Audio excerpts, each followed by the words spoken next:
और यह पार्टी राज्य स्तर तक ही अपने पहचान को स्थापित रख पाती है। हर एक पार्टी को कंट्री में इलेक्शन कमीशंस के द्वारा रिकॉग्नाइज किया जाता है। इसके बाद इसको रिकॉग्नाइज पार्टी के नाम से जानते हैं। इलेक्शन कमीशन निश्चित रूप से जो लार्ज और एस्टेब्लिश पार्टी है उसको विशेष प्रिविलेज दिया करती है, उसको सिम्बॉल्स देती है और वह सिम्बॉल्स किसी को भी दूसरे को नहीं दिया जाता है। इस प्रकार से इलेक्शन कमीशंस के द्वारा जो इनको रिकॉग्नाइज किया जाता है, इसके बाद ही इस पार्टी के अस्तित्व नज़र आती है। तो इलेक्शन कमीशन किस आधार पर इसे रिकॉग्नाइज करता है और किस पार्टी को यह नेशनल लेवल पार्टी और किस पार्टी को स्टेट लेवल पार्टी कहता है, इस पर अगर हम ध्यान दें तो इसने कुछ क्राइटेरिया निर्धारित की है और वह क्राइटेरिया है percentile of vote and seat का।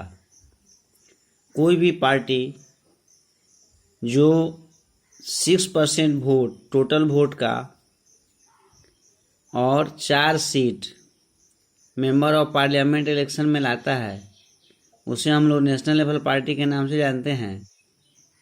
वह पार्टी जो 6% वोट और 2 सीट स्टेट लेजिस्लेचर असेंबली में लाता है, उसे हम लोग स्टेट लेवल पार्टी के नाम से जानते हैं। फिर से ध्यान दे दीजिएगा, नेशनल लेवल पार्टी उस पार्टी को कहते हैं जो 6% वोट और 4 सीट पार्लियामेंट्री इलेक्शन में लाए, और स्टेट लेवल पार्टी उस पार्टी को कहते हैं जो 6% वोट और 2 सीट स्टेट लेवल इलेक्शन में प्राप्त करता हो। इस आधार पर भारत में 6 नेशनल लेवल पार्टियां हैं जिसके बारे में हम लोग जानेंगे। सबसे पहली पार्टी है इंडियन नेशनल कांग्रेस, जिसको हम लोग आईएनसी के नाम से जानते हैं। 1885 में इसकी स्थापना की गई थी एओ ह्यूम और डब्ल्यू.सी. बनर्जी के द्वारा, जिसका प्रमुख उद्देश्य था जो भारत के हित को ब्रिटिश के समक्ष रिप्रेजेंट करना। लेकिन आगे चल कर के यह पार्टी रिवोल्यूशनरी पार्टी के रूप में डेवलप हुई और स्वतंत्रता संग्राम की गतिविधियों में शामिल होती चली गई। 1950 में स्वतंत्रता के बाद जवाहरलाल नेहरू के नेतृत्व में यह पार्टी भारत को मॉडर्न सेकुलर डेमोक्रेटिक रिपब्लिक के रूप में विकसित करने का निर्णय लिया। 1950 से 1977 तक यह लगातार शासन किया। इसके बाद फिर 1980 से 1989 तक 89 के बाद इसके सपोर्ट बेस में कमी आनी शुरू हुई। जहाँ तक इसकी आइडियोलॉजी की बात करें तो यह सेंट्रलिस्ट पार्टी है जो न तो कम्युनिस्ट और न ही कैपिटलिस्ट का पूर्ण समर्थक है। यह सेकुलरिज्म और welfare of weaker sections and minority के हित की बात करता है। न्यू इकोनॉमिक रिफॉर्म्स की बात करता है। नए फिर से यह पार्टी 145 मेंबर्स के साथ लोकसभा चुनाव में 2004 में यूपीए के बैनर तले सरकार बना पाने में सफल हुआ था। आज इसके अस्तित्व खतरे में है। भारतीय जनता पार्टी, जिसकी स्थापना 1980 में हुई थी, जनसंघ से टूट करके जो यह चाहता है जो भारत को एक स्ट्रॉन्ग एंड मॉडर्न इंडिया के रूप में विकसित करें, इसके लिए यह कल्चर नेशनलिज्म की बात करता है। जो एंशिएंट कल्चर एंड वैल्यू है भारत की, उसको प्रमुख स्थान यह अपने कॉन्सेप्ट में देता है। इसके अतिरिक्त यह नेशनहुड और पॉलिटिक्स के कॉन्सेप्ट पे काम करता है। चाहता है जम्मू कश्मीर का फुल इंटीग्रेशन हो, जिसके प्रयास भी शुरू हो गई है इसके द्वारा। इसके अतिरिक्त uniform civil code for all people living in the country, सारे लोगों के लिए एक तरह की सामाजिक कानून हो बिना किसी धर्म के कंट्रोवर्सी के विरोधी हैं। इसका सपोर्ट बेस 1990 के बाद बढ़ना शुरू हुआ, जहां पहले इसका सपोर्ट बेस नॉर्थ वेस्ट से अर्बन एरिया तक ही थे। आगे चल करके इस पार्टी का प्रभाव ईस्ट, नॉर्थ ईस्ट और रूरल एरिया तक भी पहुंचा। परिणाम हुआ 1998 में एनडीए के लीडर के रूप में यह नेशनल लेवल पर अपने स्थान को स्थापित किया, लेकिन 2004 में फिर से चुनाव हार गया। आज अगर देखें तो सबसे बड़ी पार्टी के रूप में फिर से उभरी है। तीसरी जो पार्टी है बीएसपी, बहुजन समाज पार्टी, 1984 में इसकी स्थापना कांशीराम के द्वारा किया गया था, जो बहुजनों के हित को प्रमोट करने के लिए नियमित रूप से संकल्पित हैं, चाहे वह दलित हों, आदिवासी हों, ओबीसी हों, रिलीजियस माइनॉरिटी हों।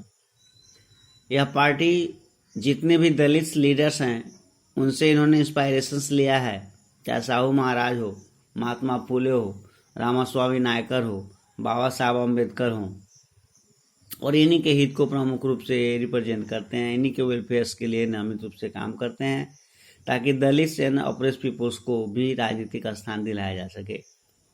उत्तर प्रदेश में इसका प्रेजेंस बहुत अच्छा रहा है। इसके अतिरिक्त नेबरिंग स्टेट जैसे मध्य प्रदेश है, छत्तीसगढ़ है, उत्तराखंड है, दिल्ली है, पंजाब है, यहाँ भी इसके प्रभाव बढ़े हैं। उत्तर प्रदेश में यह सरकार बनाने में सफल हुआ है। 2004 में लोकसभा के चुनाव में 19 सीट और 5% वोट जीत करके इसने यूपीए गवर्नमेंट को सपोर्ट किया था। Communist party of India Marxist की बात करें तो इसकी स्थापना 1964 ईस्वी में हुई थी, जो मार्क्स लेनिन के आइडिया को प्रमोट करता है, सोशलिज्म, सेक्युलरिज्म एंड डेमोक्रेसी की बात करता है, वहीं इंपेरियलिज्म और कम्युनलिज्म का विरोधी है। डेमोक्रेटिक इलेक्शंस को यूजफुल मेजर्स मानता है ताकि गरीबों के ऑब्जेक्टिव को भी फुलफिल किया जा सके। स्ट्रॉन्ग सपोर्ट की बात करें तो वेस्ट बंगाल, केरला, त्रिपुरा जितने भी गरीब हैं, फैक्ट्री वर्कर्स हैं, फार्मर्स हैं, एग्रीकल्चर लेबर हैं, इंटेलिजेंसिया है, सबका समर्थन इसको प्राप्त है। भारत में आर्थिक विकास के लिए यह फॉरेन कैपिटल का विरोधी है। वेस्ट बंगाल में 30 साल तक लगातार यह शासन किया है ज्योति बसु के नेतृत्व में।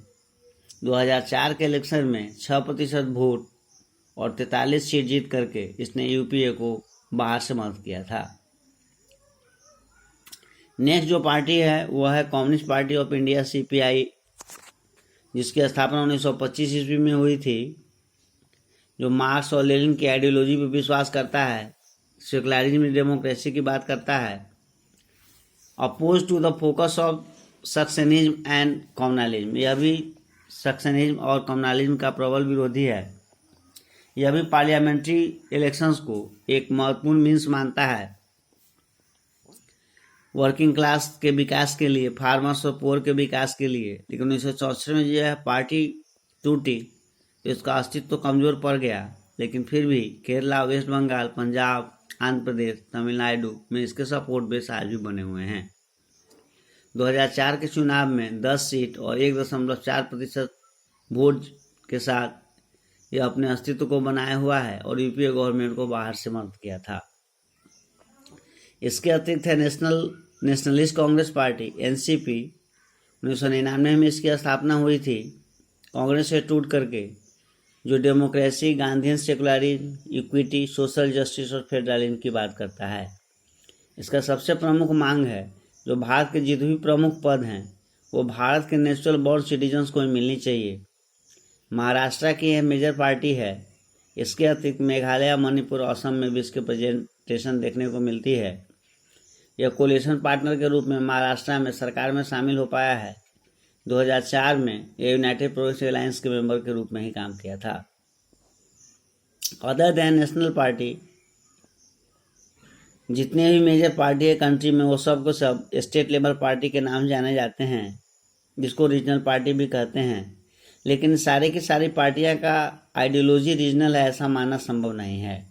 कुछ ऐसी पार्टियां हैं जैसे समाजवादी पार्टी है, समता पार्टी है, राष्ट्रीय जनता दल है, इनका नेशनल लेवल पॉलिटिकल ऑर्गेनाइजेशंस हैं, नेशनल लेवल पर यूनिट्स हैं।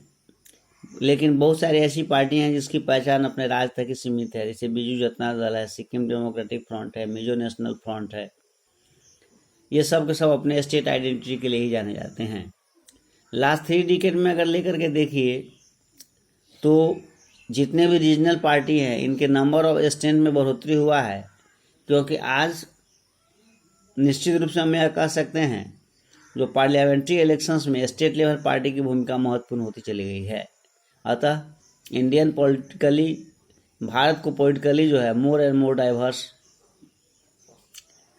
जो बनाया हुआ है, यह रीजनल पार्टी की एक खासियत मानी जा सकती है। इनका प्रभाव इसके लिए बढ़ा क्योंकि कोई भी नेशनल लेवल पार्टी आज लोकसभा में अकेले सरकार नहीं बना पाती है। इसका परिणाम है जो नेशनल लेवल पार्टी आज स्टेट लेवल पार्टी के साथ अलायंस होने के लिए बाध्य है। 1996 के बाद करीब one of the state party अगर आप देखिए तो कहीं ना कहीं किसी न किसी पार्टी के साथ, नेशनल लेवल पार्टी के साथ मिलकर के कोalition गवर्नमेंट में शामिल हुए हैं, जिसने निश्चित रूप से भारत में फेडरलिज्म को तो मजबूत किया ही है, डेमोक्रेसी को भी मजबूत किया ही है। अतः आप लोग इसको देख लेंगे, जिसमें भी आपका जो है स्टेट लेवल पार्टी के बारे में जानने का प्रयास करिएगा। धन्यवाद।